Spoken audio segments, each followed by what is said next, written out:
painted, painless learning.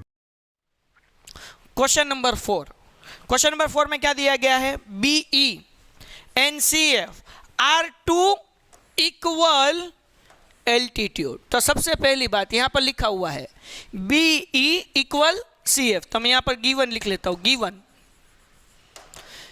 BE equal to CF। चलो सबको समझ में आ गया।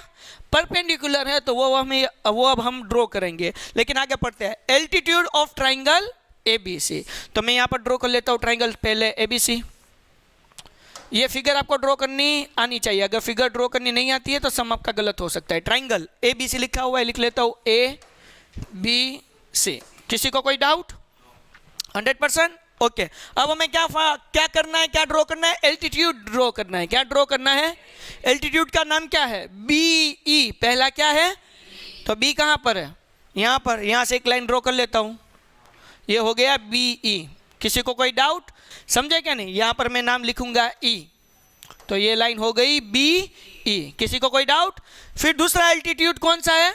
CF, तो CF में ड्रॉ कर लेता हूं, CF। ठीक है, यहां पर भी क्या होगा? Right angle. तो हमने क्या किया है कि एल्टीट्यूड ड्रॉ किया है।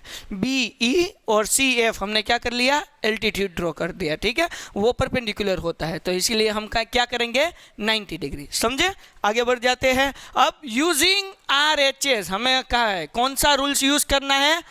RHS ही यूज करना है, दूसरा कोई रूल्स यूज नहीं करना है। ठीक है, using RHS congruence rules prove that triangle ABC is isosceles triangle. अब इस रूल्स को यूज कर हमें यह प्रूव करना है कि ABC क्या है? आइसोसेलेस ट्राइंगल है। तो कैसे प्रूव करेंगे? तो सबसे पहली बात, सबका ध्यान यहाँ पर होना चाहिए, हमने थियरम में सीखा था 7.2 और 7.3 में।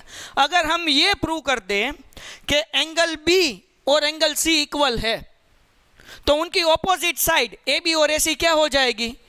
अगर AB और AC इक्वल हो गई तो ये ट्राइंगल क्या हो गया? आइसोसेलेस ट्राइंगल प्रूव हो गया। समझे क्या नहीं? हमें क्या प्रूव करना है? Isosceles triangle. Isosceles triangle prove करने के लिए हमें क्या करना पड़ेगा? AB और AC इक्वल है वो प्रूव करना पड़ेगा। तो वो प्रूव करने के लिए हमें क्या प्रूव करना होगा? Angle B is equal to angle. तो अब कैसे प्रूव करेंगे? देखिए, एक ये वाला ट्राइंगल, क्या नाम है इस ट्राइंगल का? हाँ, कौन सा ट्राइंगल है? FBC। मैं नाम लिख लूँ ट्राइंगल का? ओके, ट्राइंगल FBC एंड दूसरा ट्राइंगल। अब देखिए मैं दूसरा हाईलाइट करता हूं यहां पर। चलो ये वाला ट्राइंगल, कौन सा ट्राइंगल है ये? EBC। ठीक है ना? ओके, मैं अभी ड्रॉ भी कर दूंगा, आप EBC। तो ये दो ट्राइंगल हमने ले लिए, मैं ड्रॉ कर लेता हूं ताकि आपको और आसानी हो जाए, जिसको भी समझ में ना आए उनको समझ। ये पहला ट्राइंगल, इस दो ट्राइंगल में कितनी कंडीशन चाहिए? 3। पहली कंडीशन आप बताओगे कौन सी है? यस, क्या कॉमन है दोनों ट्राइंगल में? यहां पर ट्राइंगल का नाम भी लिखा हुआ है, वहां से भी आपको पता चल जाएगा कॉमन क्या है।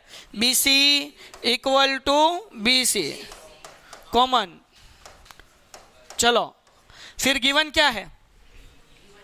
BE, ये है ना B, यहां पर लिख लेता हूं B। ये देखो, ये BE और CF ये दोनों एल्टीट्यूड जो है वो क्या है? इक्वल है। तो हम यहां पर लिख लेता हूं BE।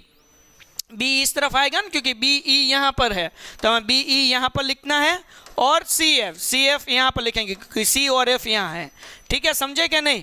आपको एज इट इज नहीं लिख लेना है। B यहां पर है, B is equal to CF, तो हमें एज इट इज नहीं लिखना है, हमें सोचना है B पहले आएगा या CF पहले आएगा। तो पहले क्या लिखेंगे हम? CF लिखेंगे, क्योंकि पहले ट्राइंगल में हमने जो नाम लिखा है वहां पर CF आता है, और दूसरे ट्राइंगल में जो हमने नाम लिखा है वहां पर क्या आता है? BE। क्या आता है? BE। चलो किसी को कोई डाउट? ओके, पहला क्या था? कॉमन था। दूसरा क्या था? गिवन। हर सम में ऐसा ही होता है, पहला कॉमन निकलेगा, दूसरा गिवन है, तीसरा हमें फाइंड करना है, लेकिन हिंट दी गई है। यहां पर भी हिंट है, क्या है? एल्टीट्यूड मतलब क्या होगा? Right angle. तो यहाँ पर क्या है? राइट एंगल है ना, हमने यहाँ पर कहा था कि ये क्या है? राइट एंगल है। तो इस एंगल का हमें नाम लिखना है, तो हम किस तरह से लिखेंगे? BFC। तो यहाँ पर angle BFC is equal to यहाँ पर BE E C, angle B E C क्या लिखेंगे? Each 90 degree. किसी को कोई डाउट? अब दोनों ट्राइंगल क्या हो गए? कॉन्ग्रुएंट। तो हम लिखेंगे ट्राइंगल एफ बी सी, यहां पर एंगल की साइन करना मैं भूल गया था, congruent triangle E B C. अगर ये दोनों ट्राइंगल कॉन्ग्रुएंट है तो हम यहां पर लिखेंगे angle B is equal to, हम क्या लिखेंगे? Angle C. ओके, साइड तो कौन सा रूल्स है? Right angle hypotenuse side. हमें कहा ही गया है कि एक राइट एंगल है, एक हाइपोटेन्यून है और एक साइड है। तो angle B is equal to angle C. तो ये CPCT corresponding parts of congruent.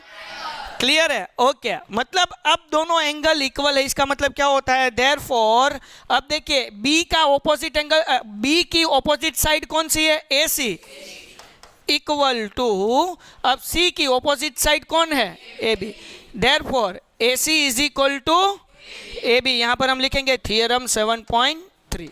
Rules क्या कहता है कि अगर दो एंगल इक्वल है तो उनकी ऑपोजिट साइड क्या होगी? इक्वल होगी। ये रूल्स है। किसी को कोई डाउट? Painted, Painless Learning.